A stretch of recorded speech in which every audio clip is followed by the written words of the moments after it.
In the early 2020s, the world was more connected than ever before. Every home, business, and government was linked by an invisible web of data, flowing through fiber optics, wireless signals, and satellite links. It was a time of incredible convenience and unprecedented vulnerability. Amidst this landscape, there existed a hidden realm, a world of hackers, cybercriminals, and defenders locked in an endless battle. This is the story of one such battle, where the stakes were more than just money or secrets. They were about the future of humanity itself. Chapter 1. The Phantom Intruder. In a small, dimly lit room in Silicon Valley, Ethan Cole stared at the screen in front of him. His fingers danced over the keyboard as lines of code scrolled by. Ethan was no ordinary coder. He was one of the top cybersecurity experts in the world, known for his ability to detect and neutralize threats before they could wreak havoc. But tonight, something felt different. A week earlier, Ethan had been alerted to a series of anomalies in the network traffic of a large financial institution. At first, they seemed like random blips, minor discrepancies in data packets that could easily be dismissed as glitches.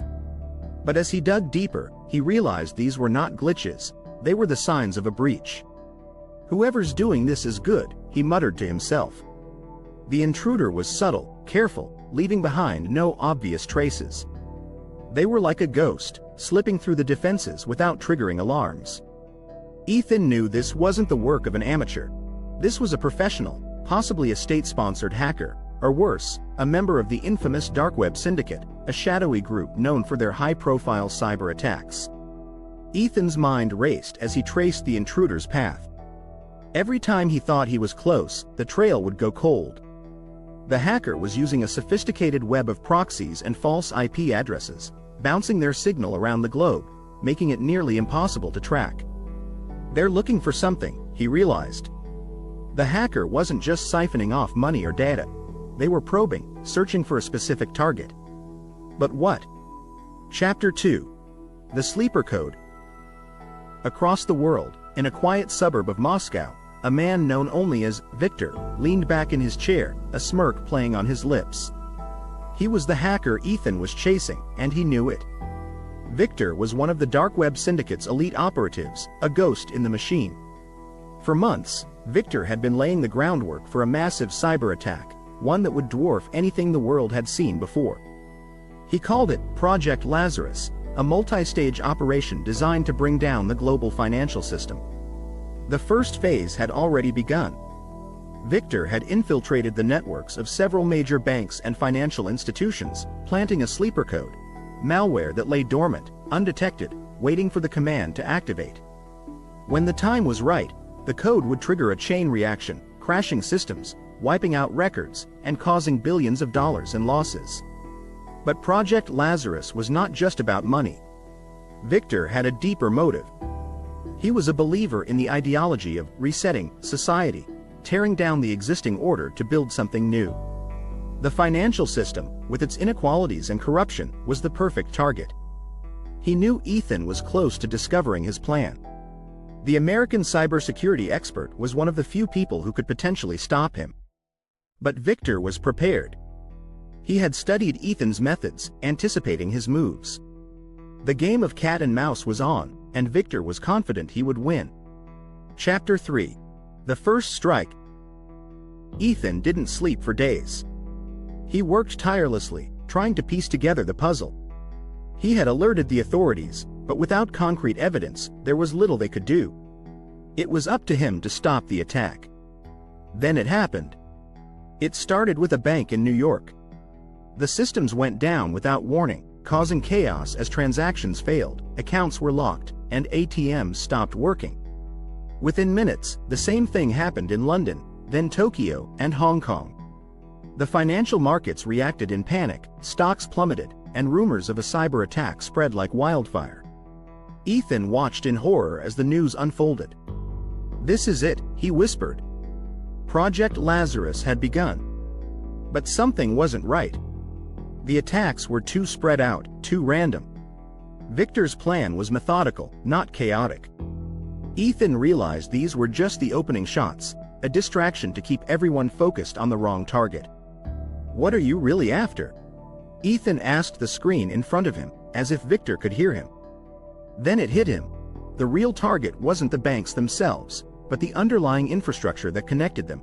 SWIFT, the global messaging network used by banks to transfer money securely.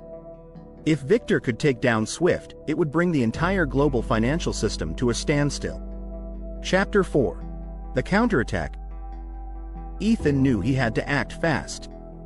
He contacted his allies in the cybersecurity community, white hat hackers, security firms, and even some government agencies.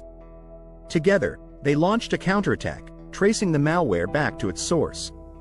But Victor was ready.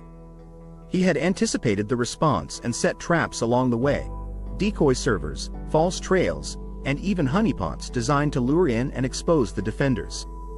Ethan's team hit dead ends at every turn.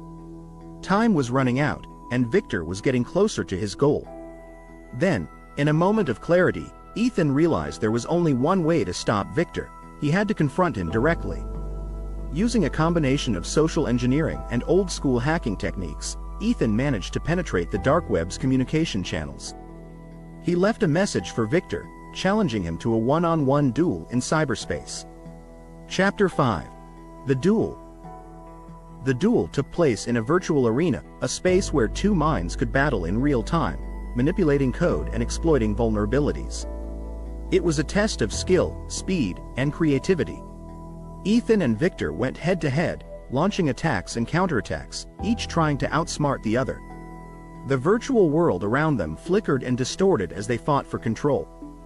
For a moment, it seemed Victor had the upper hand.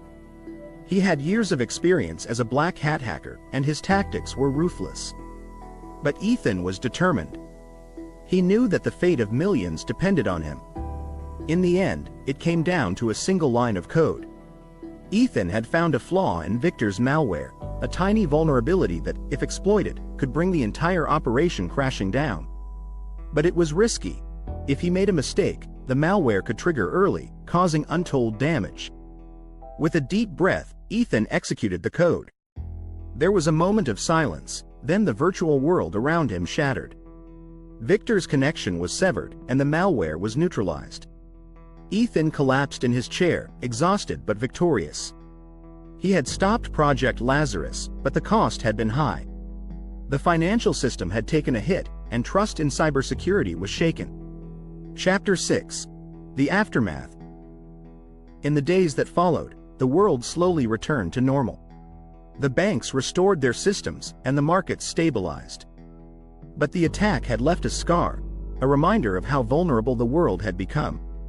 Victor had vanished, disappearing into the shadows from which he had emerged. Despite Ethan's victory, he knew the battle was far from over. There would always be another hacker, another threat, lurking in the darkness. But for now, Ethan took comfort in knowing that he had made a difference. He had protected millions of people from a disaster that could have changed the course of history. And as he stared at the screen in front of him, he knew that he would be ready when the next challenge came.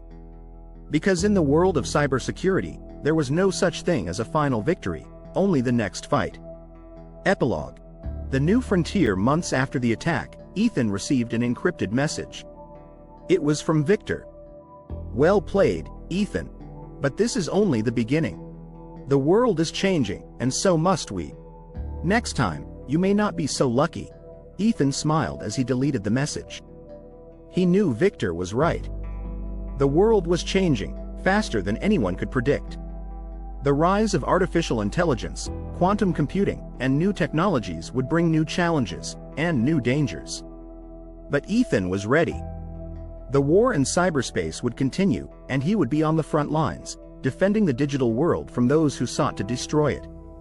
And somewhere, out there in the vast expanse of the internet, Victor was waiting, planning his next move.